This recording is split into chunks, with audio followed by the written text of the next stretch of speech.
ونستعينه ونستغفره ونعوذ بالله من شرور أنفسنا ومن سيئات أعمالنا من يهد الله فلا مضل له ومن يضلل فلا هادي له ونشهد أن لا إله إلا الله وحده لا شريك له ونشهد أن سيدنا وحبيبنا ومولانا محمدا عبده ورسوله الذي أرسله بالحق بشيرا ونذيرا وداعيا إلى الله بإذنه وسراجا منيرا فقد قال الله تعالى في كلامه المجيد وفرقانه الحميد أعوذ بالله من الشيطان الرجيم بسم الله الرحمن الرحيم إن الله وملائكته يصلون على النبي يا أيها الذين آمنوا صلوا عليه وسلموا تسليما اللهم صل على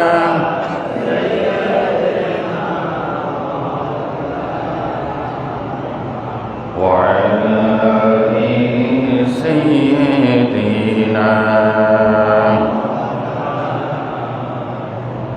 اللهم صل على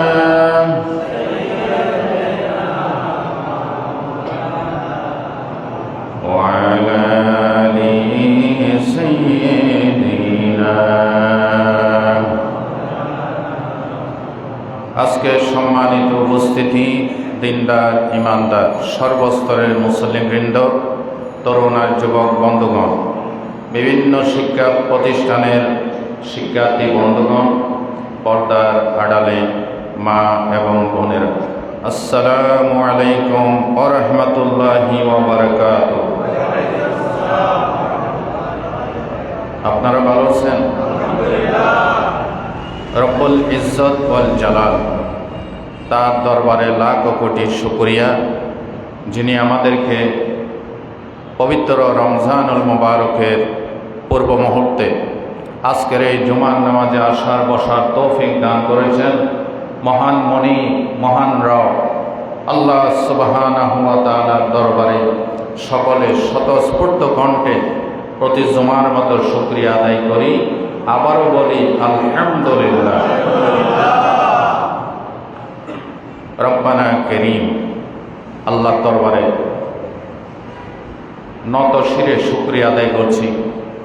আমাদের মতো অনেক বান্দাবান্দি রমজানের আগেই দুনিয়া ছেড়ে চলে গিয়েছে। যারা চলে গিয়েছেন ঈমান ইসলাম নিয়ে কবরস্থ হয়েছেন, আল্লাহ তাদের কবরের আযাবকে মাফ করে দিন। যারা আমরা ইহ জগতে বেঁচে আছি, আল্লাহ রসুলের বাসায় আজকে জুমা থেকে দোয়া করছি, আল্লাহুম্মা বারিক লানা ফি রাজবান ওয়া শাবান ওয়া বাল্লিগনা রমাদান। আল্লাহ পবিত্র রজব এবং শাবান মাসে আমাদের জন্য বরকত দান করো এবং রমজান পর্যন্ত আমাদেরকে পৌঁছাই দাও। রমজান মাস হচ্ছে ইবাদতের মাস। কম্পালসারি 5 ওয়াক্ত নামাজের পরও 30টি কম্পালসারি রোজার পরেও আনুষাঙ্গিক অনেকগুলি ইবাদত, অনেকগুলি আচার অনুষ্ঠান, অনেকগুলি নেক কাজের সমাহার পবিত্র রমজানুল মুবারক। জোরসোরে বলেন আলহামদুলিল্লাহ। সেই আমাদের কাঙ্ক্ষিত বাঞ্ছিত ইবাদত, সেই ইবাদতে আমরা অনেকে স্বাদ পাই না, অনেকে মজা পাই না, অনেকের কাছে এই রমজানের ইবাদত তিক্ততায় পর্যবসিত হয়, আবার অনেকের কাছে খুবই ভালো লাগে। ইবাদতের স্বাদ পেতে আমাদেরকে কিছু জিনিস বর্জন করতে হবে, আর না হয় ইবাদতের স্বাদ আসবে না, ইবাদত কবুল হবে না। সেই করণীয় আমাদের প্রথম নাম্বার হচ্ছে নেক কাজে কম্পিটিশন করতে হবে, প্রতিযোগিতা করতে হবে, ঠিক কিনা? প্রতিযোগিতা ছাড়া, পরীক্ষা ছাড়া, কম্পিটিশন ছাড়া মজা আসে না। মজা আসে? ক্লাসে ভর্তি হলেন, মাস যায় বছর যায়, পরীক্ষার কোনো ব্যবস্থা নেই, আসে আর যায়, কোনো মূল্যায়ন হবে? মূল্যায়ন করতে হলে, মর্যাদা বাড়াতে হলে, মজা পেতে হলে হাড্ডাহাড্ডি লড়াই করতে হবে, পরীক্ষা নিতে হবে, কম্পিটিশন করতে হবে, ঠিক না? আপনি প্রতিদিন নামাজ পড়েন, ওই যে সেই নামাজের রুকুরের উন্নতি হয় না, সিজদার উন্নতি হয় না, নামাজের কেরাতের উন্নতি হয় না। আগে যেরকম করতো ভুল, এখনো সেই ভুল প্রান্তিতে আছে, প্রতিযোগিতা নাই। আমি এর চাইতে আরো ভালো করবো, এর চাইতে ভালো ধান করবো, এর চাইতে বেশি সুন্দর রোজা রাখবো। এইভাবে যদি প্রতিযোগিতা না হয়, এবার ওদের মজা আসে না। এই জন্য আল্লাহ রাব্বুল আলামিন কোরআন শরীফে সূরা আল-মাইদার 48 নম্বর আয়াতে আল্লাহ রাব্বুল আলামিন বলেন, ফাস্তাবিকুল খায়রাত ইলাল্লাহি মারজিউকুম জামিআ। রাব্বুল আলামিন বলেন, তোমরা নেক কাজে কম্পিটিশন করো, প্রতিযোগিতা করো, দৌড়াই যাও, কার আগে কে নেক কাজ করতে পারো। কারণ তোমাদের সকলের মারজা, সকলের গন্তব্য, সকলের শেষ ঠিকানা আমি আল্লাহর কাছে। আমাদের শেষ ঠিকানা কার কাছে? আল্লাহর কাছে যেহেতু যাবই, আমরা সবচাইতে আহসান নেক কাজে সবার চাইতে ভালো কাজটা নিয়ে যাওয়ার চেষ্টা করি, বলেন ইনশাআল্লাহ। ভাই ও বন্ধুগণ, আল্লাহ রাব্বুল আলামিন বলেন, এই ভালো কাজ, নেক কাজ কম্পিটিশন ছাড়া যদি হয়, তাহলে সেটা তেমন গুরুত্ব বহন করে না। আল্লাহ সালেহীন বান্দা, নেককার বান্দার বৈশিষ্ট্য হচ্ছে নেক কাজে প্রতিযোগিতা করা। রব্বুল আলামিন সালেহীনদের যে সংজ্ঞা দিয়েছেন কোরআন শরীফে সূরা আল ইমরানের 114 নম্বর আয়াত, আল্লাহ রব্বুল আলামিন সেই আয়াতের ভিতরে বলছেন, ইউমিনুনা বিল্লাহি ওয়াল ইয়াউমিল আখির ওয়া ইয়া'মুরুনা বিল মা'রুফ ওয়া ইয়ানহাউনা আনিল মুনকার ওয়া ইউসারি'উনা ফিল খায়রাত ওয়া উলাইকা মিনাস সালিহিন। বলেন আল্লাহু আকবার। আল্লাহ তাআলা বলেন, সালেহীন তো তারাই যারা আল্লাহ এবং পরকাল দিবসের প্রতি ঈমান আনে, নেক কাজের, সৎ কাজের আদেশ দেয়, অন্যায় থেকে মানুষকে নিষেধ করে, আর তারা নেক কাজে প্রতিযোগিতা করে দৌড়াইয়ে যায়। আল্লাহ বলেছেন, উলাইকা মিনাস সালিহিন। এই কোয়ালিটিগুলি যাদের আছে তারাই হচ্ছে সালেহীন বান্দা। বলেন সুবহানাল্লাহ। সালেহীন হওয়ার চেষ্টা করতে হবে। আমরা তো এখনো সালেহীন হতে পারি নাই। কবির ভাষায় বলছি, কবি বলেছেন, উহিব্বুস সালিহিনা ওয়া লাস্তা মিনহুম লাআল্লাল্লাহা ইয়ারযুকুনি সালাহা। আমরা তো সালেহীন হতে পারি নাই, তবে সালেহীনদেরকে ভালোবাসি। লাআল্লাল্লাহা ইয়ারযুকুনি সালাহা, হতে পারে সালেহীনদেরকে ভালোবাসার কারণে আল্লাহ আমাকে সালেহীন হওয়ার তৌফিক দান করবেন। কবি কি সুন্দর করে বলেছেন, সালেহীন হতে না পারলেও সালেহীন বান্দাদেরকে কি করবেন? ভালোবাসবেন। আলেম ওলামা, নামাজি, সুন্নতের পাবন যারা করে।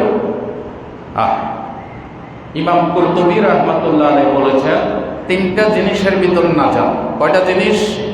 তিনটা জিনিস। এক নম্বর আদাউল ফরায়েজ, ফরজ আদায় করা। কি আদায় করা? ফরজ। ফরজের সংখ্যা কম। ফরজের সংখ্যা কি? কম।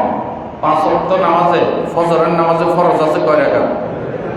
জোহরে, আসরে, মাগরিবে, এশাতে টোটাল 17 রাকাত ফরজ। এই ফরজ আদায় করা। আর কি? ইমাম কুরতুবী বলেছেন ওয়া আকলুল হালাল, হালাল খাওয়া। কি খাওয়া? হালাল খাওয়া। 3 নম্বর ওয়া ইকতিদাউন নবী সাল্লাল্লাহু আলাইহি ওয়াসাল্লাম, নবী করিম সাল্লাল্লাহু আলাইহি ওয়াসাল্লামের অনুসরণ করা। এই তিনটা জিনিস নাজাতের মূল মন্ত্র। সুবহানাল্লাহ বলতে কি করেন? 1 নম্বর ফরজ আদায় করা। 1 নম্বর কি? 2 নম্বর আকলুল হালাল, হালাল খাওয়া। 3 নম্বর নবী করিম সাল্লাল্লাহু আলাইহি ওয়াসাল্লাম যেভাবে করেছেন সেভাবে করা। এই তিনটা জিনিস নাজাতের মূল মন্ত্র। জোরে বলেন সুবহানাল্লাহ। এই তিনটা জিনিসের ভিতরে আমাদের লাইফ স্টাইল আমরা যদি কাটাতে পারি, আল্লাহ তুমি তৌফিক দান করো। আমিন। সলেহীন হতে না পারলেও সলেহীনদেরকে কি করবেন? ভালোবাসবেন। আসহাবে কাহাফের ঘটনা শুনেছেন? কোন সূরায় আছে? কাহাফ। কোন সূরায় আছে? কাহাফ। জালেম বাদশার কবলে তারা বন্দী ছিলেন। ওই জালেম বাদশা তাদেরকে ইবাদত বন্দেগী করতে দিত না, নির্যাতন করত। তারা রাতের অন্ধকারে পালিয়ে বহুদূর চলে গেলেন। তাদের পিছনে পিছনে একটা কুকুর তাদের পিছু নিল। এই কুকুরটাকে তাড়িয়ে দেওয়ার জন্য তারা বহু চেষ্টা করলো, কিন্তু কুকুর পিছু ছাড়ে না। শেষ পর্যন্ত এই কুকুরটাকে নির্যাতন করে আঘাত করে পাগুলি ভেঙে দেওয়া হলো। এরপর ওই কুকুর পিছু ছাড়ে না। বলেন আল্লাহু আকবার। শেষ পর্যন্ত ওই যুবকেরা, সলেহীন বান্দারা গুহার ভিতরে গিয়ে ক্লান্ত শ্রান্ত হয়ে ঘুমাই গেল। সংক্ষেপ করে বলতেছি ভাইরা, আবার এক ঘুমের ভিতরে 300 বছর কেটে গেল। এক ঘুমের ভিতরে 300 বছর গুজরান হয়ে গেল। কুকুরটা গুহার সামনে সূরা কাহাফে আছে, কালবুহুম বাসিতুন জিরাইহি বিল ওয়াসিদ। এই কুকুরটা পা প্রসারিত করে গুহার সামনে বসে গুহাবাসীকে পাহারা দিচ্ছে ঘুমন্ত অবস্থায়। আমি কি বুঝাইতে চাইছিলাম? এই সলেহীন বান্দাদের সঙ্গ নেওয়ার কারণে ইতর শ্রেণীর প্রাণী, নিকৃষ্ট প্রাণী, কুকুরের নামটা, কুকুরের আলোচনাটা আল্লাহ 4 বার উল্লেখ করেছেন কোরআন শরীফে। ভালো করে বলেন সুবহানাল্লাহ। এই জন্য সলেহীনদের সাথে লেগে থাকেন। নিজে সলেহীন হতে না পারলেও সলেহীনদেরকে ভালোবাসবেন। বলেন ইনশাআল্লাহ। ভাইরা, তাহলে নেক কাজের কম্পিটিশন থাকতে হবে, নেক কাজের প্রতিযোগিতা থাকতে হবে জান্নাত পাওয়ার জন্য, আল্লাহর ক্ষমা পাওয়ার জন্য। আল্লাহ রাব্বুল আলামিন বলেন, তা'রিফু ফি ওজুহিহিম নাদরাতান নাঈম ইউসকাউনা মির রাহিকিম মাখতুম খিতামুহু মিস্ক وفي ذلك فليتنافس المتنافسون। বলেন আল্লাহু আকবার। রব্বুল আলামিন বলেন, জান্নাতীরা তাদের চেহারায় স্বাচ্ছন্দ্যের উজ্জ্বলতা দেখা যাবে। রব্বুল আলামিন মহরকৃত কিছু বিশুদ্ধ পানীয় তাদের সামনে পেশ করবেন, যেটার চিপি হবে কস্তুরীর, যেটা চিবি হবে মিশকাম্বরের। আল্লাহ পাক বলছেন, এবার এই পানীয় প্রতিযোগিতা করার জন্য তোমরা প্রতিযোগিতা করো। আল্লাহু আকবার। অফি যালিকা ফালিয়াতানাফাসিল মুতানাফিসুন। এই পানীয় প্রতিযোগিতা পান করার জন্য তোমরা হাড্ডাহাড্ডি লড়াই করো, জান্নাতে পৌঁছে ওই মিশকাম্বরের চিবিযুক্ত বিশুদ্ধ পানীয় খাইতে পারো। লড়াই করো, জোরে বলেন সুবহানাল্লাহ। সেই লড়াইয়ের মাস হচ্ছে মাহে রমজান। সেই লড়াইয়ের মাস কি? মাহে রমজান। নেক কাজে রাসূলুল্লাহ বলেছেন, আত-তুওয়াদাতু ফি কুল্লি আমালিন ইল্লা ফি আখিরা। প্রত্যেক কাজে দৃঢ় স্থিরতা ভালো, কিন্তু আখিরাতের কাজে তাড়াতাড়ি করো, জোরে বলেন সুবহানাল্লাহ। দুনিয়ার কাজে আস্তে আস্তে, স্টেপ বাই স্টেপ, শৃঙ্খলার সাথে, কিন্তু আখিরাতের কাজ ফেলে রাখা যায়? সব কাজে দৌড়াদৌড়ি করতে হবে। তবে একটি কাজে, আপনাদের মনোযোগ আছে, একটি কাজে রাসূলুল্লাহ বলেছেন দৌড়াদৌড়ি করেই না, ধীরে সুস্থে করো, আখিরাতের কাজে। সেটা কি? আমি নোট করে নিয়ে এসেছি, মুসলিম শরীফের মসজিদ অধ্যায় এসেছে, আন আবি কাতাদাতা আন্না আবাহু আখবারাহু ক্বালা বাইনামা নাহনু নুসাল্লি মা'a রাসূলিল্লাহ সাল্লাল্লাহু আলাইহি ওয়াসাল্লাম। হযরত আবু কাতাদা বলেন, আমি নবীর পিছনে নামাজ পড়ছিলাম, নবীজি ইমামত করছেন আর তার পিছনে সাহাবায়ে কেরাম নামাজ পড়তেছে। ফাসামিয়া জালবাতান, রাসূলুল্লাহ নামাজে থেকেই শুনলেন মানুষেরা দৌড়াদৌড়ি করে, জুতার আওয়াজ শোনা যাচ্ছে, পায়ের ঠস ঠস আওয়াজ শোনা যাচ্ছে, দৌড়াদৌড়ি করে নামাজ আসতেছে। নামাজ শেষ করে রাসূলুল্লাহ বললেন, ফাকালা মা শানুকুম, আরে তোমাদের কি হয়েছে, তোমাদের অবস্থা কি? বাইরে থেকে আমি এত দৌড়াদৌড়ির শব্দ পাইলাম। সাহাবায়ে কেরাম বললেন, ক্বালু ইস্তা'জালনা ইলা সালাত ইয়া রাসূলুল্লাহ, হে রাসূল জামাত শুরু হয়ে গেছে, এই জন্য তাড়াহুড়া করে আসছে। রাসূলুল্লাহ বললেন, ক্বালা লা তাফআলু, খবরদার এটা করিও না। সুবহানাল্লাহ বলতে ইচ্ছে করে না? রাসূলুল্লাহ বললেন, ইযা আতাইতুমুস সালাতা ফাআলাইকুমুস সাকিনা, তোমরা যখন নামাজের জামাতের দিকে আসবে আস্তে আস্তে ধীরে সুস্থে আসো, প্রশান্তির সাথে আসো। ফামা আদরাকতুম ফাসাল্লু, ইমামের সাথে যে কয়েক রাকাত পাবে এটা আদায় হয়ে গেছে। ওয়াসসাবাকাকুম ফাতিম্মু, আর যে কয়েক রাকাত হারাই ফেলবা এটা তুমি নিজে নিজে পূরণ করে দিবে। সুবহানাল্লাহ বলতে ইচ্ছে করে। তাহলে নামাজের জামাতে দৌড়াদৌড়ি করে আসা বলেন না, নিষেধ আমি করছি? কে করেছেন? আল্লাহ রাসূল। কারণটা কি জানেন? কারণটা এখানে নাই, অন্য জায়গায় আছে। আপনি দৌড়ে হাঁপাইতে আসছেন, আল্লাহু আকবার, আপনার বাকি যে কয়েক রাকাত পড়বেন সেগুলি অশান্তি হয়ে যাবে, আপনার নামাজে মনোযোগ আসবে না, ঠিক কিনা?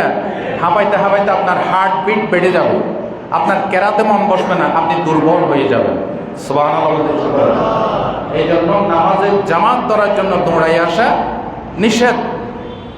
তবে আজকের যেই নামাজ জুমা, এটার জন্য দৌড়াইতে বলছে, ঠিক না? কোন সূরাতে আছে?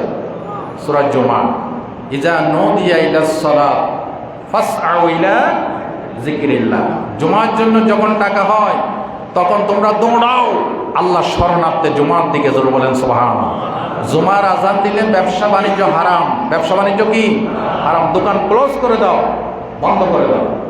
আমাদের দেশে জুমার নামাজে তো দোকান বাঁধা হয় না অনেক জায়গায়, 5 ওয়াক্ত তো দূরের কথা, কিন্তু মক্কা মদিনায় আমরা দেখেছি, আমাদের মসজিদের মুতাওয়াল্লি সাহেব এবং আপনারা অনেকে সেলিম সাহেব, আমরা যারা গিয়েছি দেখছেন না, আজান হলে মাত্র সাথে সাথে পাতলা একটা পর্দা ফেলাই দেয়, কোটি কোটি টাকার স্বর্ণ দোকানে নামাজ পড়তে চলে যায়। ফরজের সালাম ফিরেছে, সাথে সাথে এসে আবার দোকান ওপেন, জোরে বলেন সুবহানাল্লাহ। আমার দেশের অবস্থা যদি এরকম হয়, আজানের সাথে সাথে দোকান ক্লোজ, ফরজের সালাম ফিরেছে, সুন্নত আপনি পড়েন, বাসায় পড়েন, আপনার রিজিক অন্বেষণ করা ফরজ। রিজিক অন্বেষণ করা কি ফরজ? আকলুল হালালে কাসবুল হালালে ফরিদাতুম বাদাল ফরিদা, ফরজ ইবাদতের পর আরেকটি শ্রেষ্ঠ ফরজ হচ্ছে হালাল রুজি অন্বেষণ করা। আপনি সুন্নত পড়লে পড়েন, না পড়লে পরে পড়েন, কিন্তু দোকান ওপেন করে দেন, রিজিক অন্বেষণ করেন, জোরে বলেন সুবহানাল্লাহ। এটা যদি আমার দেশের অবস্থা হয়, দেশের কল্যাণ হবে নাকি হবে না? হবে। আমরা এরকম একটি কল্যাণমূলক ইসলামী রাষ্ট্র চাই কি না? যে সরকার পার্লামেন্টে আইন পাস করে বলবে যারা মুসলিম, আজান হলে পরে দোকান ক্লোজ করে যাও 10 মিনিটের জন্য। অনলি কয় মিনিট? 10 মিনিট। 10 মিনিট পর ফরজ হয়ে যাবে, দোকান ওপেনিং হবে, আল্লাহর রহমত আকাশ ফেড়ে নাজিল হয়ে যাবে। ঠিক কিনা ভাই? আমি কি বলতেছিলাম যে সব কাজে তাড়াহুড়া, কিন্তু নামাজে জামাত ধরার জন্য তাড়াহুড়া করা যাবে না। এই ছাড়া আখিরাতের মুক্তি পাওয়ার জন্য, আল্লাহর রহমত পাওয়ার জন্য, জান্নাত পাওয়ার জন্য আমাদেরকে প্রতিযোগিতা করতে হবে, আর না হয় ইবাদতে মজা আসবে। দেখেন ভাইরা, এখন আমি একটি হাদিস নিয়ে আসবো, যে হাদিসটা বুখারী শরীফে, মুসলিম শরীফে এসেছে। আল্লাহর নবী মদিনায় তশরিফ নেওয়ার পর সর্বপ্রথম যে যুদ্ধ করেছিলেন, ওই যুদ্ধের নাম কি? বদর। ওই যে আসতেছে 17 রমজান। 17 রমজান কি দিবস? বদর দিবস। বলেন না মহব্বতের সাথে, কি দিবস? ওই বদর দিবসে আল্লাহর নবীজি গভীর রাত্রে সাহাবীদেরকে নিয়ে পরামর্শ বৈঠক করলেন। নবীজি যেখানে পরামর্শ করেছেন আমরা দেখে এসেছি বদরে গিয়ে, এই জায়গাটা এখন ছোট্ট একটা মসজিদ বানাই রাখা হয়েছে, তালা দেওয়া, ভিতরে নামাজ পড়ার কোনো সুযোগ নাই। আমরা বাইরে দাঁড়িয়ে, বারান্দায় দাঁড়িয়ে 2 রাকাত নামাজ পড়েছি। ওই জায়গায় আল্লাহর নবী সাহাবীদের সাথে পরামর্শ করতেছেন কিভাবে বদরের জিহাদে লড়াই করে, প্রতিযোগিতা করে বিজয় অর্জন করা যায়। হযরত মিকদাদ, বুখারী শরীফের হাদিস, হযরত মিকদাদ বললেন, ইয়া রাসূলুল্লাহ, আমরা মূসা আলাইহিস সালামের উম্মত নয়। ইন্না লা নাকুলু লাকা কামা ক্বালাত বানু ইসরাঈল লিমূসা আলাইহিস সালাম ফাযহাব আনতা ওয়া রাব্বুকা ফাকাতিলা ইন্নাহা হুনা কাঈদুন। এই আয়াতটা সূরা মাইদাতে আছে। হযরত মিকদাদ বললেন, ইয়া রাসূলুল্লাহ, আপনি আমাদেরকে জিহাদের জন্য প্রস্তুত করতেছেন, আমরা একমত। আমরা মূসা আলাইহিস সালামের উম্মত না। মূসা আলাইহিস সালামের উম্মতরা বলেছিল, মূসা তুমি এবং তোমার রব যাও জিহাদ করে গিয়ে, ইন্নাহা হুনা কাঈদুন, আমরা এখানে বসে থাকবো, আমরা জিহাদ করতে পারবো না। নাউযুবিল্লাহ বলুন। হযরত মিকদাদের কথা শুনে রাসূলুল্লাহ এত খুশি হইলেন। এবার মুসলিমে আসেন, মুসলিম শরীফের হাদিস।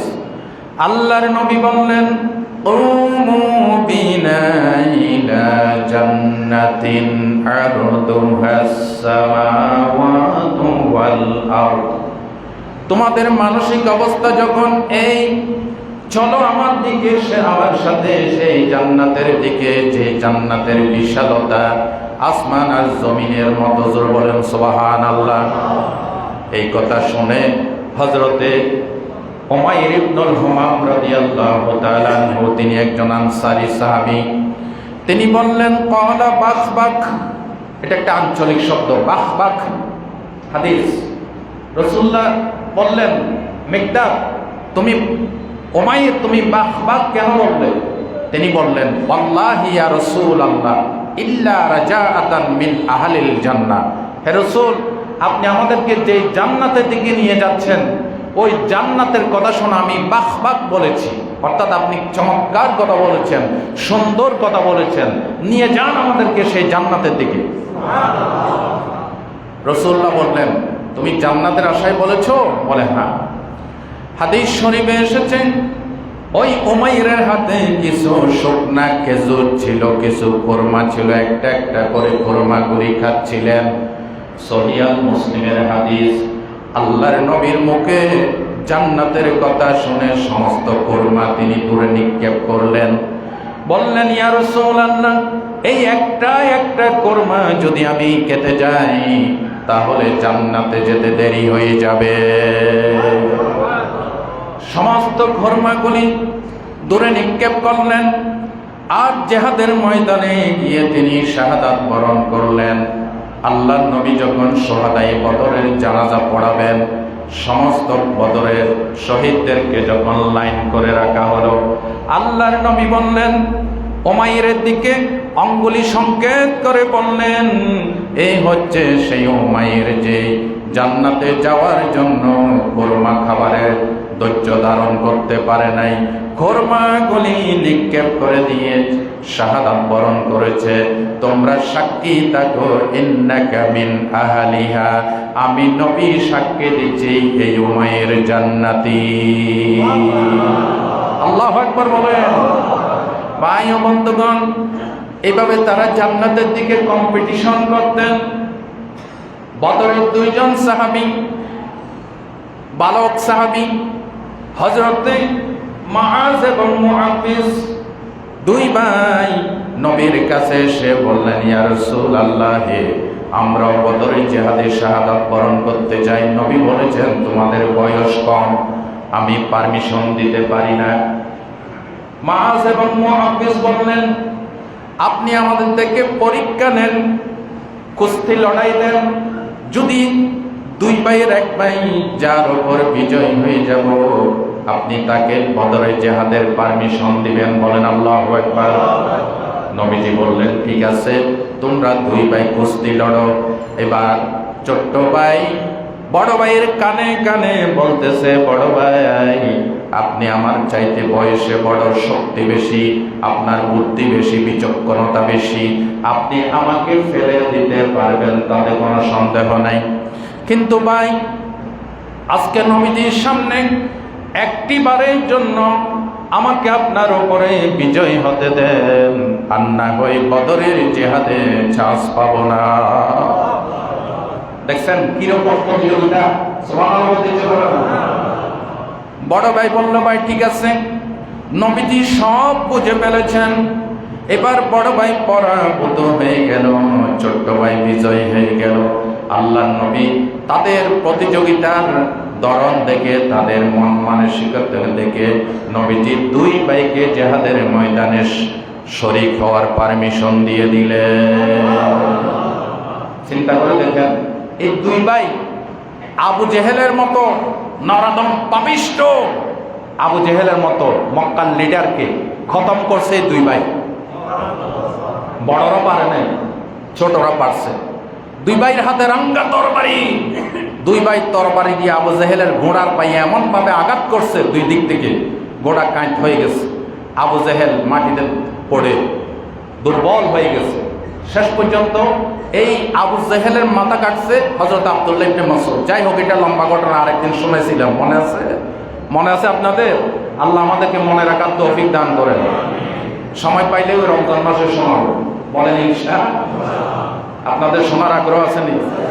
মাশাআল্লাহ, আপনারা 100 বার দোয়া করেন আল্লাহ যেন আমাকে সেই পর্যন্ত বাঁচায় রাখেন। আর মরে গেলে দোয়া করবেন, আল্লাহ আমাদের এই কলিজার টুকরো হুজুরকে, নগণ্য গোলামকে আল্লাহ তুমি ক্ষমা করে জান্নাত দিও। আল্লাহর কাছে কিচ্ছু চাই না, আল্লাহ যদি একটু সন্তুষ্ট থাকেন, এটাই আমার বড় পাওনা। আল্লাহর সন্তুষ্টি পাইলে আর কিছু লাগে। আল্লাহর সন্তুষ্টি চান কিনা? আল্লাহ রাসূল দোয়া করেছেন, আল্লাহুম্মা ইন্নী আসআলুকা রিদাকা ওয়াল জান্নাহ। আল্লাহ তোমার কাছে তোমার সন্তুষ্টি চাই, জান্নাত চাই। শুধু জান্নাত চাই না, জান্নাতে গিয়ে যদি তুমি সন্তুষ্ট না হও আমার উপর, ওই জান্নাত কোনো দরকার নাই। ওয়া আউযু বিকা মিন সাখাতিকা ওয়ান নার। আল্লাহ তোমার অসন্তুষ্টি দেখে তোমার জাহান্নাম থেকে মাফ চাই। বলেন আমিন। তাহলে নেক কাজে কম্পিটিশন থাকতে হবে, প্রতিযোগিতা থাকতে হবে, ঠিক না? আজকে তাসবিহ পড়ছেন 100 বার, সুবহানাল্লাহ সুবহানাল্লাহ। 5 ওয়াক্ত নামাজের পরে তো আছেই, আছে না? আসেনি? 33 বার কি? 33 বার, 34 বার আল্লাহু আকবার।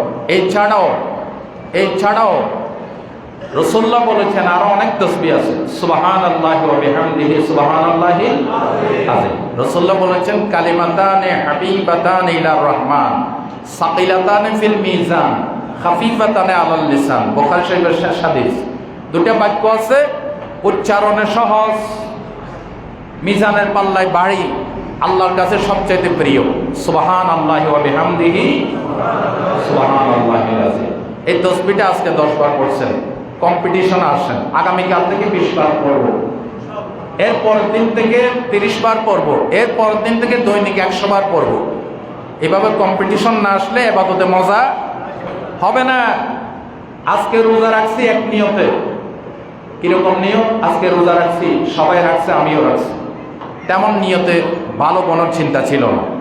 নিয়তকে খালেস করে কম্পিটিশন আছেন আবু বকর সিদ্দিক রাদিয়াল্লাহু তাআলা আনহু, ওমর ফারুক রাদিয়াল্লাহু তাআলা আনহু, যে সমস্ত ভালো নিয়তে রোজা রাখছে আল্লাহকে সন্তুষ্ট করার জন্য। আল্লাহ আমার রোজাটা তুমি সেইভাবে কবুল করিও। নিয়তে যদি একটু চেঞ্জ করেন সওয়াবও বাড়তি, সওয়াবও কি বাড়তি। এভাবে প্রত্যেকটা ইবাদতে, তাসবিহ, তাহলিল, নামাজে, দান, সাদাকায়, জিহাদ ফি সাবিলিল্লাহ কম্পিটিশন থাকতে হবে, প্রতিযোগিতা থাকতে হবে। বলেন ইনশাআল্লাহ। এই জন্য আমাদের ইবাদতে মজা নাই, আমাদের ইবাদতে কি নাই? মজা নাই।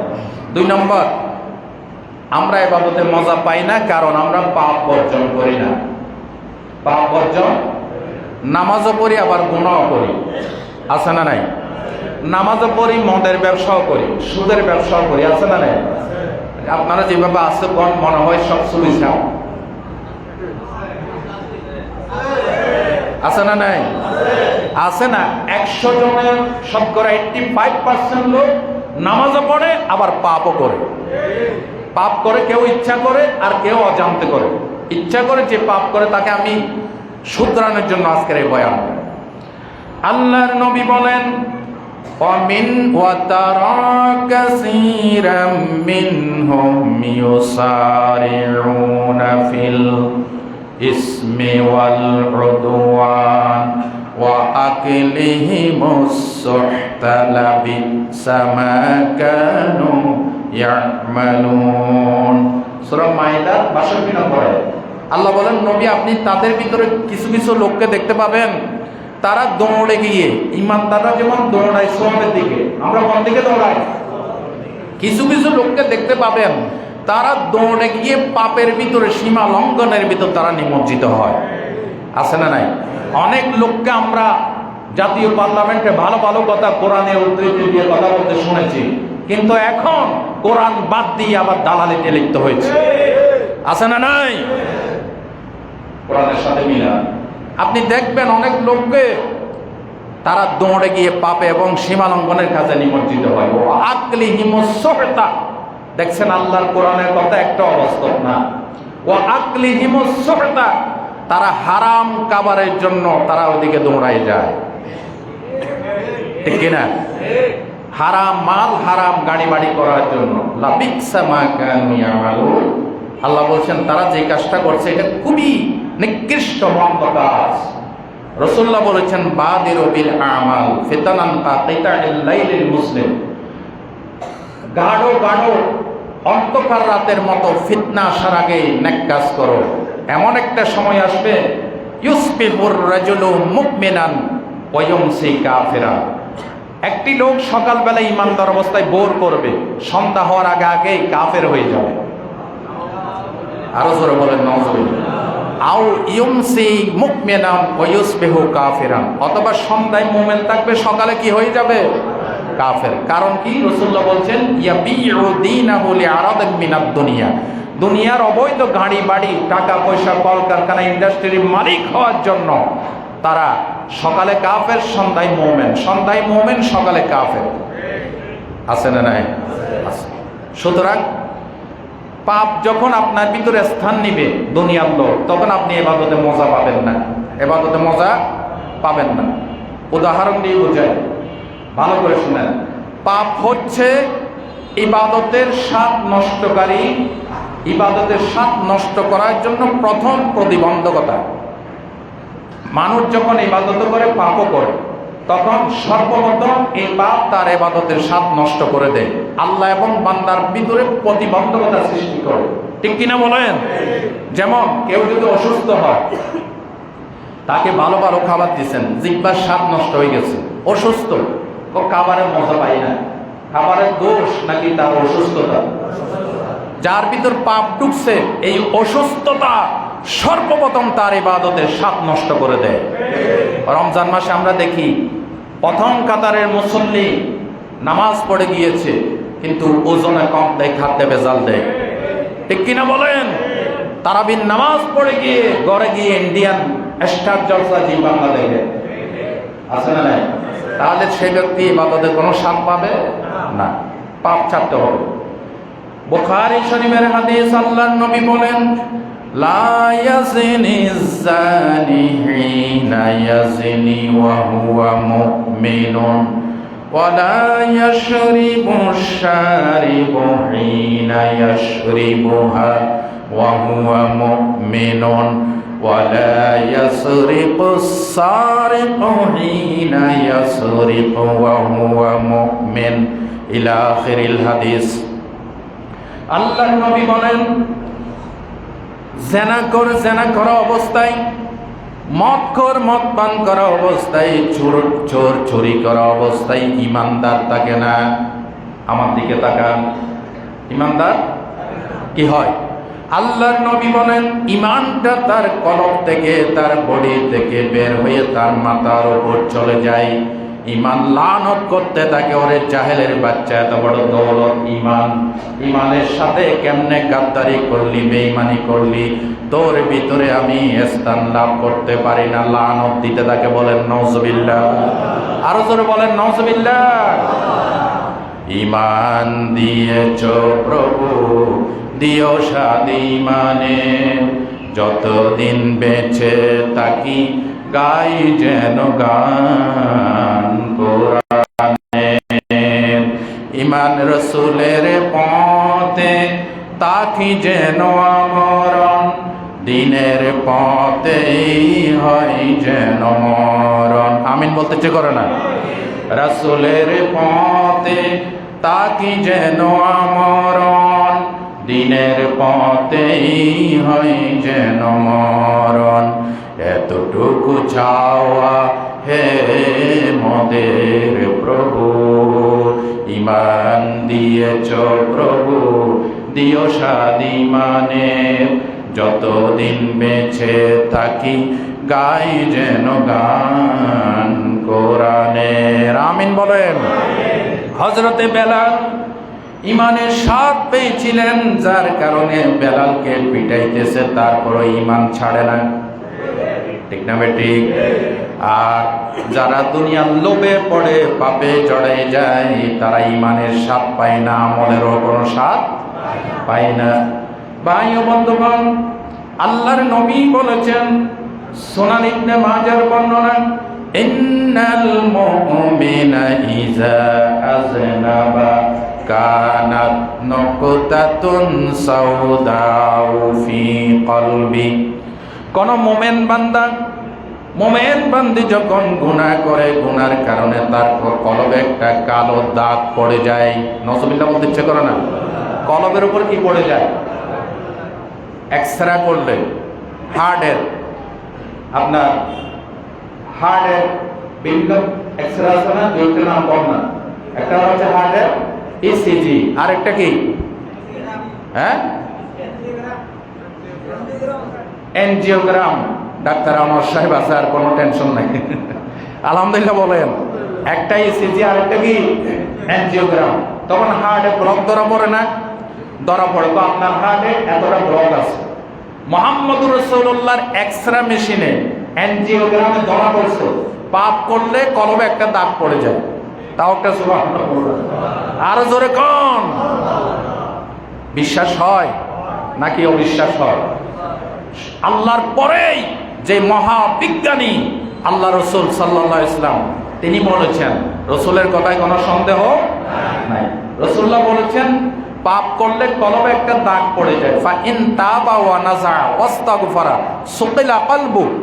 যখন তওবা করে এই ব্লক, এই দাগ ছুড়ানোর জন্য, পরিষ্কার করার জন্য চেষ্টা করে, চেষ্টা কি? তওবা।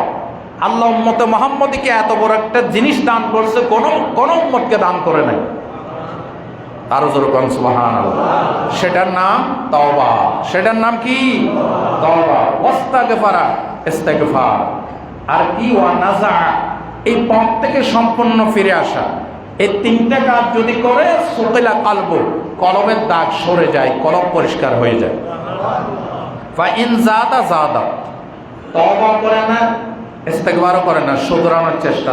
নবী বলছেন, যাদা যাদা, পাপ করতেছে, কলবের দাগ বাড়তেছে। জোর বলেন নাউজুবিল্লাহ। ফাযালিকার রান। রাসূলুল্লাহ বলছেন আল্লাহ কলবের দাগের কথা কোরআন শরীফে বলেছেন, এই দাগ সেই দাগ, এই দাগ সেই দাগ। সেটা কোনটা? সূরা তাফফিফে মুতাফফিফিন আল্লাহ বলেছেন কাল্লা বাল রানা আলা কুলুবিহিম মা কানু ইয়াকসিবুন। তাদের পাপের কারণেই তাদের কলবের উপরে মরিচিকা পড়ে গেছে, জং পড়ে গেছে, কলব অন্ধকার হয়ে গেছে। কে বলেছেন? আল্লাহ বলেছেন। আমি কি হাদিসটা বুঝাইতে পারছি? বুঝে আসছে আপনাদের? তাহলে গুনাহ করলে কলব মরিচিকা পড়ে যায়, জং পড়ে যায়। বোটা ছড়ি দিয়ে, বোটা দা দিয়ে, জংওয়ালা মরিচওয়ালা দা দিয়ে ওটা বাসা করবেন, কাটাছেড়া করবেন, কাজ কিছু হবে? কথা বলে না। কাজ কিছু হবে? আপনার কলবে জং পড়ে গেছে, মরিচা পড়ে গেছে, আপনি রমজানের রোজাতে ছাদ পাবেন না, তো আপনি ইফতারি সেহরিতে স্বাদ পাবেন না, আপনি কোরআন তেলাওয়াতের স্বাদ পাবেন না, বরং আপনার বিরক্ত বোধ হবে। ঠিক কিনা? সুতরাং ইবাদতের স্বাদ পেতে হলে পাপ বর্জন করতে হবে। বলেন ইনশাআল্লাহ। এই পাপ মুক্ত কলব নিয়ে, কলবকে রমজানের আগে তওবা তিলা করে, ইস্তেগফার পাঠ করে, সংশোধিত হয়ে আল্লাহর পথে, রসুলের পথে ফিরে আসুন। আপনার জন্যই জান্নাত, আপনার জন্যই কোরআন, আপনার জন্য ইসলাম। জোরগণ সুবহানাল্লাহ। 3 নাম্বার, আমরা ইবাদতের স্বাদ পাই না কারণ ইবাদতে আসলে আমরা আল্লাহ স্মরণ করি না। আল্লাহ স্মরণ খুবই কম। মানুষের স্মরণ করি, মানুষের বাহবাহ পেতে চাই, মানুষের থেকে ধন্যবাদ পেতে চাই, দান সদকায়, নামাজে, হ্যাঁ, সব কিছুতে আমরা আল্লাহ স্মরণ খুব কমই করি, যার কারণে ইবাদতের স্বাদ নষ্ট হয়ে গেছে। ঠিক কিনা? নামাজ যদি হয় ইবাদত, তাহলে সেই ইবাদতের রূহ, ইবাদতের প্রাণ হচ্ছে আল্লাহর স্মরণ। কার স্মরণ? আল্লাহর স্মরণ। আল্লাহর নবী বলেন মান ইদেতে জাআ মুদতাজিআন ফি লাম ইয়াযকুরিল্লাহ তাআলা ইল্লা কানা আলাইহি তিরাতান ইয়াউমাল কিয়ামাহ। নবী বলেন যে ব্যক্তি ঘুমোতে গেল, ঘুমানোর সময় আল্লাহকে স্মরণ করলো না, এই ঘুম কিয়ামতের দিন তার জন্য আফসোসের কারণ হবে। নজরুল্লাহ বলতে ইচ্ছে করে না? ওয়ামান ক্বাআদা মাকআদান লাম ইয়াযকুরিল্লাহ। যে ব্যক্তি কোথাও বসেছে, ওই বৈঠকে আল্লাহকে স্মরণ করে নাই, ওই বৈঠক তার জন্য কিয়ামতের দিন আফসোসের কারণ হবে। নবী বলেন এমন কোন বৈঠক নাই, এমন কোন ঘুম নাই, এমন কোন হাঁটা চলা নাই যেখানে আল্লাহকে স্মরণ করবেন, এই স্মরণ কিয়ামতের দিন আল্লাহ আপনাকে জান্নাতে নিয়ে যাবে। আর স্মরণ করবেন না, ওই বৈঠক, ওই ঘুম, ওই আড্ডা কিয়ামতের দিন কি হবে? আফসোসের কারণ হবে। প্রত্যেক বৈঠকে এমন কোন বৈঠক থাকবেন না যেখানে আল্লাহ স্মরণ হবে না। বলেন ইনশাআল্লাহ। এই কথাটাই আল্লাহ সূরা আল ইমরানের 191 নম্বর আয়াতে তুলে ধরেছে। কত নম্বর আয়াত? 100। কোরআনকে হাদিস দিয়ে, হাদিসকে কোরআন দিয়ে বোঝানোর চেষ্টা করতেছি। আল্লাহ আমাদেরকে বোঝার তৌফিক দেন। আমাদের জীবন লাইফ অতিবাহিত হয় মোটামুটি 3টি অবস্থায়। কয়টি অবস্থায়? ঘুমানো অবস্থা, দাঁড়ানো, বসা অবস্থা, দাঁড়ানো অবস্থা। দাঁড়ানো অবস্থা আবার 2 ভাগ, কেউ হাঁটে, কেউ দাঁড়াই থাকে, কেউ হাঁটে, কেউ দাঁড়াই থাকে। আর শোয়া অবস্থা, বসা অবস্থা, মোটামুটি 3টা অবস্থার ভিতরে আপনার লাইফ সমাপ্ত। ঠিক কিনা?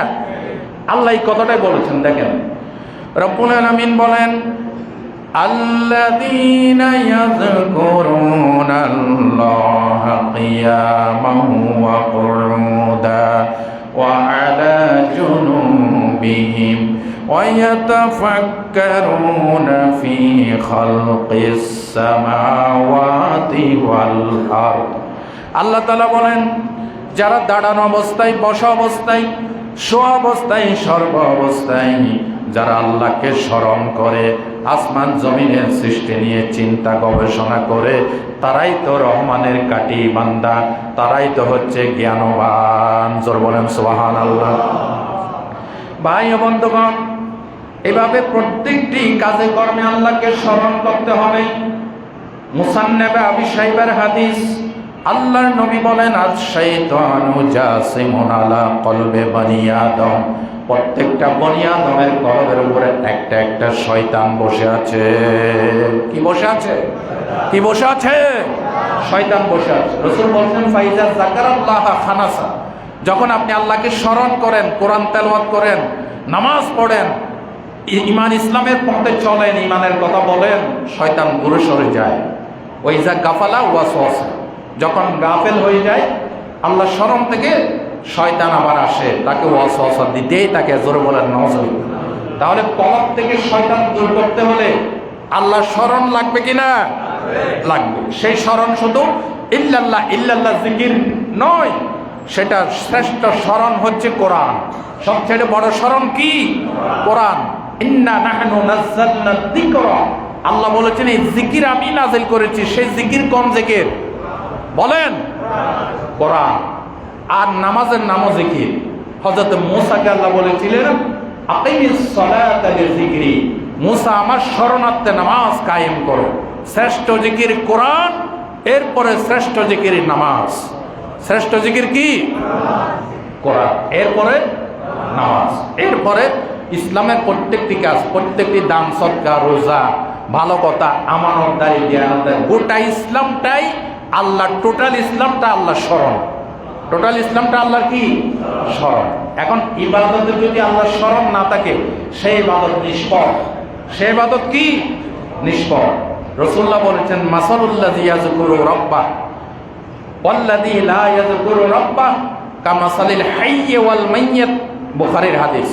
যে ব্যক্তি, যে কলব আল্লাহকে স্মরণ করে, যেই কলব আল্লাহকে স্মরণ করে না, দুইটার এক্সাম্পল হচ্ছে জীবিত এবং মৃত। জীবিত, মৃত। যে স্মরণ করে তার কলব জীবিত, যে করে না তার কলব মৃত। তো ওই মরা কলব নিয়ে ইবাদত করলে সেটাও মরা ইবাদত, সেটাও কি? মরা ইবাদত। দেখেন সাহাবায়ে কেরাম কোরআন বুঝতেন, আল্লাহ স্মরণ করতেন, তাদের ইবাদত কিরকম ছিল? একটা কথা 2 মিনিটে 3 মিনিটে বলে শেষ করব, কষ্ট হচ্ছে? কষ্ট হচ্ছে? আল্লাহর নবী এক জিহাদ থেকে ফিরতেছিলেন, 2 জন সাহাবীকে বললেন, আজকে রাতের বেলায় এই পাহাড়ি এরিয়ায় আমি তাঁবু গাড়বো, শিবির গাড়বো, তোমাদের ভিতরে কোন ব্যক্তি আছে আজকে রাত্রে আমাকে পাহারা দিতে পারবে? হযরতে আব্বাদ ইবনে বিশর এবং হযরতে আম্মার ইবনে ইয়াসার রাদিয়াল্লাহু তাআলা, এই 2 জন সাহাবী বললেন, ইয়া রাসূলুল্লাহ আমরা পারবো। রাসূলুল্লাহ বললেন, তোমরা গুহার মুখে চলে যাও। রাত গভীর হয়েছে, 2 জনে পরামর্শ করতেছে, আমরা 2 জন রাত না জেগে একজন ঘুমাই যাই, একজন ডিউটি করি, কোনো অসুবিধা হলে আমাকে জাগাই দেও। বলে, ভাই ঠিক আছে।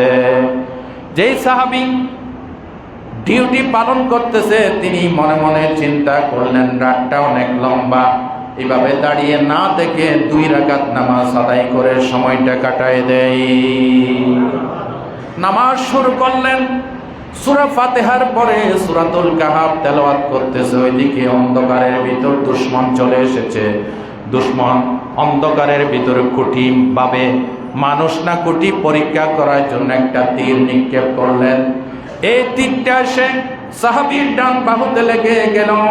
নামাজ ছাড়লেন না, আস্তে করে তীরটা ফেলে দিলেন। কোরআন তেলাওয়াত করতেছে।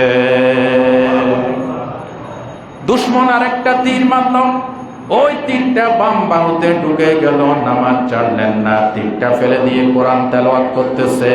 তৃতীয় তীর যখন এসেছে, মনে মনে চিন্তা করলেন, আমি যদি শহীদ হয়ে যাই নবীজি আক্রান্ত হয়ে যাবেন। তাড়াহুড়া করে সালাম ফিরিয়ে পাশে সাহাবীকে জাগালেন। বললেন, ভাই তোমার গায়ে তীরের আঘাত কেন, রক্ত কেন? বলে, ভাই তুমি যখন ঘুমাই গেছো, মনে মনে চিন্তা করলাম সময়টা নামাজে কাটায় দেয়। আল্লাহর কসম, সূরা কাহাফের তেলাওয়াতের ভিতরে এত মজা পাচ্ছিলাম, তীর এসেছে আমি খেয়াল করি নাই। আবার আরেকটা তীর এসেছে, খেয়াল করি নাই। 3 নম্বর তীরটা যখন এসেছে, মনে মনে চিন্তা করলাম নবীজি আক্রান্ত হয়ে যাবে। এই চিন্তা না আসলে আমার জীবন গেল, আমি নামাজ ছেড়ে দিতাম না। আরো জোরে আল্লাহু আকবার। এটার নাম আল্লাহর স্মরণ। এটার নাম কি? আল্লাহর স্মরণ। তীর এসেছে, খেয়াল করে নাই। এই পরিমাণ আল্লাহর স্মরণ যদি তাকে, ইবাদত কবুল হয়ে যাবে। আমরা নামাজে নিয়ত করি, নিয়ত বেঁধে এরপরে দোকানদারির চিন্তা করি, বউয়ের চিন্তা করি, মার্কেটিং এর চিন্তা করি, হবে ইবাদতে মজা আসবে? আমার বাসায় আমি বলি, এক ইমাম সাহেব সালাম ফিরাইছে, মুসল্লি একজন দাঁড়ায় বলছে যে হুজুর আজকে মাগরিবের নামাজ 2 রাকাত হয়েছে। তুমি কেমনে জানলা? আমি নিশ্চিত। তুমি নিশ্চিত? আমি নিশ্চিত। কিভাবে? আমার হুজুর 3টা দোকান, প্রতিদিন প্রথম রাকাতে প্রথম দোকানের হিসাব কিতাব ক্লিয়ার করি, দ্বিতীয় রাকাতে দ্বিতীয় দোকানের হিসাব কিতাব ক্লিয়ার করি, আজকে 3 নম্বর দোকানের হিসাব ক্লিয়ার করার আগে আপনি সালাম ফিরে হয়েছে। এ হচ্ছে আমাদের নামাজের অবস্থা, ঠিক কিনা বলো? এই চিন্তা চেতনা শয়তানি চিন্তা, দুনিয়ার লোক, আল্লাহ স্মরণ নাই, এই ইবাদতে কখনো মজা আসবে না। আল্লাহ আজকের আলোচনা আমাদেরকে বুঝার তৌফিক দান করুন। এক ভাই একটি প্রশ্ন করেছেন যে শাতিমে রসুল, আল্লাহ রসুলকে গাল মন্দকারী মুরতাদের শাস্তি কি? এই সম্পর্কে গত 2-1 জুমা আগে বলছিলেন, মনে আছে আপনাদের? আবারও বলছি, মুরতাদের শাস্তি সম্পর্কে সমস্ত মাযহাব কয়টা? 4টা মাযহাবের 4 জন ইমাম একমত 2টা ব্যাপারে। যারা আল্লাহ রসুল সম্পর্কে, কোরআন সম্পর্কে কটূক্তি করবে সে মুরতাদ, তাতে কোনো সন্দেহ নাই। 2 নম্বর, সমস্ত ইমামরা একমত যে তার একমাত্র শাস্তি মৃত্যুদণ্ড। একমাত্র শাস্তি কি? মৃত্যুদণ্ড। আমরা দেখেছি গত ফ্যাসিস্ট আমলে, এই বর্তমানে এখানে ধরা পড়ছে, জেলখানায় আছে, মুরগি ছোড়া, নাম কি? মাশাআল্লাহ, নাম কি? শাহরিয়ার কবির। এ কি মুসলমান নাকি মুরতাদ? আরো জোরে বলেন। মুনতাসির মামুন কি? রাশেদ খান মেনন মুরতাদ। তাসলিমা নাসরিন মুরতাদ। এরপরে আরো যারা আছে, দাওয়াত হায়দার থেকে শুরু করে, আমরা দেখেছি প্রত্যেকটি গভর্নমেন্ট এই মুরতাদদেরকে রাতের অন্ধকারে সেফটির সাথে নিরাপদে তাদেরকে পালিয়ে যাওয়ার সুযোগ তৈরি করে দিয়েছে, ঠিক কিনা? এই জন্য আজকের জুমা থেকে দাবি জানাই, পার্লামেন্টে ব্লাসফেমি আইন পাশ করে প্রত্যেকটি মুরতাদের শাস্তির বিধানকে নিশ্চিত করতে হবে। আপনারা একমত কিনা? একমত। এখন বাকি থাকলো মুরতাদকে তওবার সুযোগ আছে কিনা, এই ব্যাপারে আমি উদ্ধৃতি উল্লেখ করছি। ইমাম হানাফি এবং শাফি, এই 2টা মাযহাবে একটু বেশ কম আছে। ওনারা বলেছে রাষ্ট্র যদি চায় তাহলে তওবার সুযোগ দিতে পারে। ক্বালা আবু ইউসুফ ওয়া আইয়ুমা রাজুলিন মুসলিমিন সাব্বা রাসূলুল্লাহ সাল্লাল্লাহু আলাইহি ওয়াসাল্লাম কাযযাবাহু আও তানকুসুহু ফাকাদ কাফারা বিল্লাহি ওয়া বানাত মিনহু যাওজাতুহু ফা ইন তাবা ওয়া ইল্লা কুতিলা। কিতাবের নাম হচ্ছে হানাফি মাযহাবের শ্রেষ্ঠ কিতাব কিতাবুল খারিজ। কিতাবুল খারিজ থেকে উদ্ধৃতি দিলাম। ইমাম আবু ইউসুফ হানাফি মাযহাবের শ্রেষ্ঠ ইমাম, তিনি বলছেন আল্লাহর কোন মুসলিম বান্দাবান্দি যখন রসুল সম্পর্কে, কোরআন সম্পর্কে কটূক্তি করে, তখন সে ব্যক্তি মুরতাদ হয়ে যায় এবং তার স্ত্রী তালাক হয়ে যায়। স্ত্রী কি হয়ে যায়? কেন জানেন? ইমানদার যদি ইমানদার অবস্থায় থাকে আকদ ঠিক আছে, কাফের হয়ে গেলে তখন আর এই মুসলিম মহিলার সাথে আকদ ঠিক কর না আপনারা? নাই। ইমাম আবু হানিফা বলছেন তার স্ত্রীর তালাক হয়ে গেছে, রাষ্ট্র যদি চায় তাকে তওবার সুযোগ দিবে, ওয়া ইল্লা কুতিলা, অন্যথায় তাকে হত্যা করতে হবে। তাকে কি করতে হবে? হত্যা করতে হবে। আর মালিকি মাযহাব, হাম্বলি মাযহাবের সাফ কথা, তওবার কোনো সুযোগ নাই। ইমাম মালিক বলেন ওমান সাব্বাল্লাহু ওয়া রাসূলুহু আও গায়রা মিনাল আমবিয়া আলাইহিমুস সালাম কুতিলা হাদ্দান ওয়ালা তাসকুতুহু তাওবা। ইমাম মালিক বলেন তওবা করলেও তার শাস্তি মাফ হবে না, তাকে ইসলামী হদ অনুযায়ী তাকে শাস্তির বিধান নিশ্চিত করতে হবে, ঠিক কিনা বলেন? এই জন্য আমাদের প্রাণের দাবি সমস্ত মুরতাদদেরকে শাতিমে রসুল, যারা রসুলের সম্মান নিয়ে কটূক্তি করে, ইসলাম নিয়ে কটূক্তি করে, তাদের সর্বোচ্চ শাস্তি মৃত্যুদণ্ড চাই কিনা? চাই কিনা? আল্লাহ সেই আইন পার্লামেন্টে পাশ করার তৌফিক দান করেন। সম্মানিত ভাইয়ের একটি ঘোষণা, আর সেটা হচ্ছে আপনারা সবাই অবগত আছেন ইনশাআল্লাহ চাঁদ দেখার সাপেক্ষে আজ তো হচ্ছে চাঁদের 28 তারিখ, আগামীকাল হচ্ছে 29শে শাবান। তবে ইনশাআল্লাহ 100%-এর কাছাকাছি আশা করতে পারি আগামীকাল চাঁদ দেখার সম্ভাবনা বেশি। আলহামদুলিল্লাহ বলেন। ইনশাআল্লাহ বললাম, কি বললাম? ইনশাআল্লাহ আগামীকাল চাঁদ দেখার সম্ভাবনা বেশি। আপনারা প্রস্তুত থাকবেন, বলেন ইনশাআল্লাহ। চাঁদ দেখা সাপেক্ষে প্রতি বছর নেই, এই বছরও আপনাদের এই প্রাণ প্রিয় মসজিদে প্রত্যেক বছরের সিস্টেম অনুযায়ী খতমে তারাবি 2 জন যোগ্যতা সম্পন্ন হাফেজে কোরআনের পিছনে অনুষ্ঠিত হবে, বলেন ইনশাআল্লাহ। আপনারা প্রত্যেক বছরের নেই, এই বছরও বন্ধু বান্ধব প্রতিবেশী সকলকে দাওয়াত করে আমাদের এই মসজিদের খতমে তারাবিকে আরো সুন্দর, আরো সফল, আরো কামিয়াব করার জন্য সকলের প্রতি উদাত্ত আহ্বান রাখি। সকলের অবগতির জন্য জানানো যাচ্ছে, আমাদের ইশারের নামাজের জামাত খতমে তারাবি সমাপন হওয়া পর্যন্ত মোটামুটি 8টায় বহাল থাকবে ইনশাআল্লাহ। কয়টায়? 8টায়। কারণ হচ্ছে অনেকে আবার প্রশ্ন করবেন, পরে আবার কোনো প্রশ্ন করবেন না, এই জন্য আমি ভেঙে দিচ্ছি। আমাদের এই যে রমজান মাস, মার্চ মাস, এই মার্চ মাসের একেবারে শেষ পর্যন্ত এশারের ওয়াক্ত শুরু হয় 7:22 7:22। এখন যেহেতু আপনারা লং টাইম নামাজ পড়ে, আমরা ওয়াক্তের ভিতরে যদি 15 মিনিট আগে শুরু করতে পারি তাহলে আপনাদের নামাজ শেষ করে যাইতে একটু সুবিধা হয়, ঠিক না? এই জন্য আমরা 8:15 জামাত করব না, আমরা 8টায় জামাত করবো ইনশাআল্লাহ। আপনারা সকলে সঠিক সময় চলে আসবেন ইনশাআল্লাহ। রোজা রাখার জন্য সকলের শারীরিক মানসিক প্রস্তুতি নেন। আল্লাহ আমাদের সকলকে তৌফিক দান করেন, বলেন আমিন।